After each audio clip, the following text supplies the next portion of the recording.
Aligarh Pushp Kiran human health welfare society Aligarh के द्वारा आज लॉकडाउन के 18वें दिन वार्ड नंबर 1 नगला कलार में लोगों के घर जाकर सोशल डिस्टेंसिंग के बारे में जागरूक किया तथा लॉकडाउन का सही तरीके से पालन करने के फायदे बताए तथा उनकी थर्मल स्क्रीनिंग की और मास्क वितरित किए। साथ में साफ सफाई से कैसे बचा जा सकता है इसकी भी जानकारी दी तथा इस कोविड-19 के विरुद्ध युद्ध में मोर्चा ले रहे सुरक्षाकर्मी एवं साफ सफाई की व्यवस्था में तैनात एवं मीडिया कर्मियों और समाज में जाकर भोजन वितरण के अलावा अन्य कार्य में लगे तमाम योद्धाओं दानवीरों को सैनिटेशन किया एवं मास्क वितरित किए। इस मौके पर सुनीत पुष्कर, गजेंद्र पाल, रवि गौतम, विक्रम पाल, डॉक्टर हेमंत पुष्कर आदि मौजूद रहे। संस्था सचिव डॉक्टर हेमंत पुष्कर ने लोगों को सुरक्षा के बताए उपाय व समस्त नागरिकों की मंगल कामना कर दिया। धन्यवाद।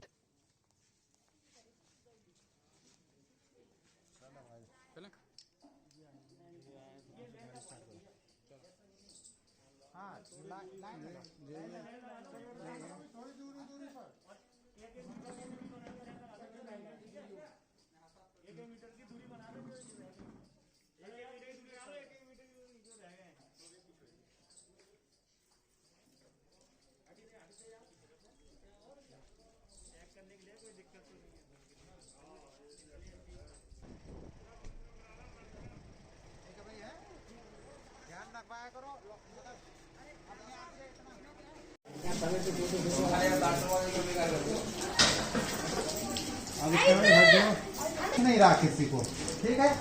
तो अब ये दिख नहीं रहा, तो एक चीज देखिएगा, चलता है ये, क्या चलता नहीं है। अगर ये जमीन पे पड़ा हुआ है तो ये 1 इंच भी नहीं सरक पाएगा। जब तक नहीं सरक सकता जब तक कि आपके कंधे पे नहीं बैठेगा। तो ये जो छोटे छोटे बच्चे हैं बेटा, अगर थोड़ी दूरी बनाए रखो, 1 मीटर। अगर तुम्हें पता चले कि कोई बीमारी तुम्हारे कंधे पे बैठ के और तुम्हारे घर में तुम्हारे माता पिता तक पहुंच गई तो तुम अपने आप को कभी माफ नहीं कर पाओगे। तो जो भी बाहर अननेसेसरी जा रहे हैं, मेरे कहने का मतलब है बहुत ज्यादा जरूरी चीजें हैं वहां तक तो जाना है। दूसरी बात ये कि आप ये देखिए कि अगर हमें दिखाई नहीं दे रहा तो फिर ये आएगा कैसे, एक दूसरे को इन्फेक्टेड कैसे करेगा। तो वो इन्फेक्टेड ऐसे करेगा, मान लीजिए मुझ पे वायरस है और मैं इनको ऐसे करके छू लूं तो मेरे हाथ से इनके ऊपर चढ़ जाएगा। तो इनको अगर वायरस से बचना है तो किससे बचा जाएगा, ये मुझसे छूने से बचे। ये समझिए फिर एक बार कि अगर इनको वायरस से बचना है तो मुझे छूने से इन्हें बचना होगा।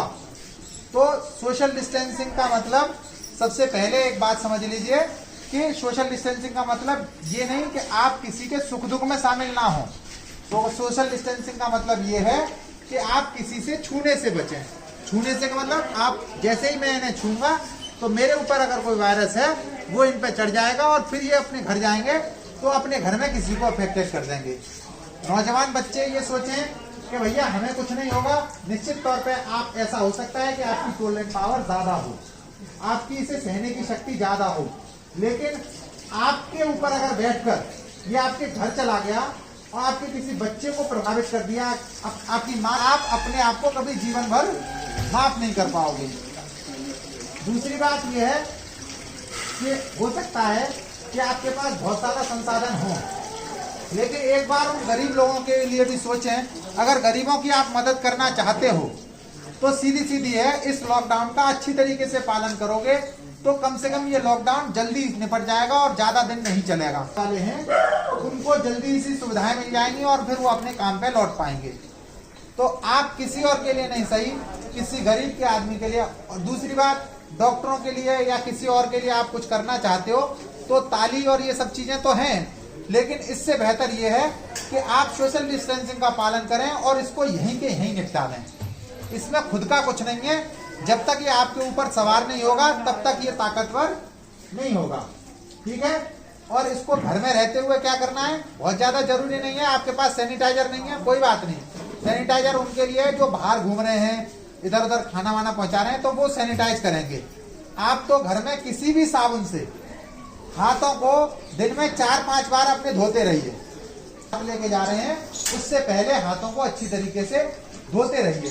क्यों? क्योंकि ये 2 जगह से आपके पेट में जाएगा, एक आपके मुंह के रास्ते और एक नाक के रास्ते।